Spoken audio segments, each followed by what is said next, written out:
gusto ko sana bumili ng gold. Nagsabi na ako noon sa amo ko na gusto ko bumili ng gold pagkatapos ng Ramadan.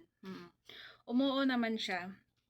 Nung nakaraan, dinala nila ako sa sa gold shop, kaso nga sarado, 'di ba? Kasi parang pa yata yung may-ari ng shop.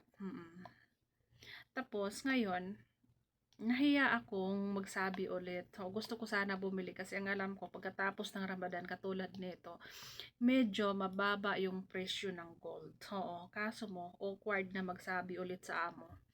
Kasi nga, yung amo ko dito wala silang driver. Anak lang niya ang magmamaneho. Kaya nahihiya ako. Gusto ko sana na sila na lang ang ang magyaya sa akin. Kaso mo itong amo ko parang ayaw nila na, alam mo 'yon. May mga amo na parang ayaw nila na may mabibili ka or makakabili ka ng lalo na pagdating sa ginto. Ganon yung ko dito sa amo ko.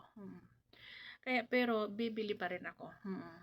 Ayoko din na bumili sa online. Pagka ganyang ginto, ayoko bumili sa online kasi mahirap na baka sa online kasi minsan yung pinapakita nila sa sa mga video nila maganda, pero ang dinideliver dito iba na. Kaya ayokong bumili ng ginto sa online.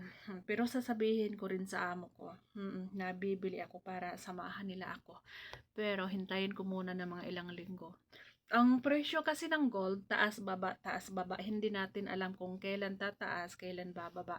Pero ang alam ko talaga pagkatapos ng Ramadan, yan, medyo mababa yung presyo. Kaya ganitong panahon sana, maganda mamili kasi medyo mababa yung presyo. Kaso itong amo ko, parang nakalimutan niya. Yan. Kaya walang magagawa si Inday.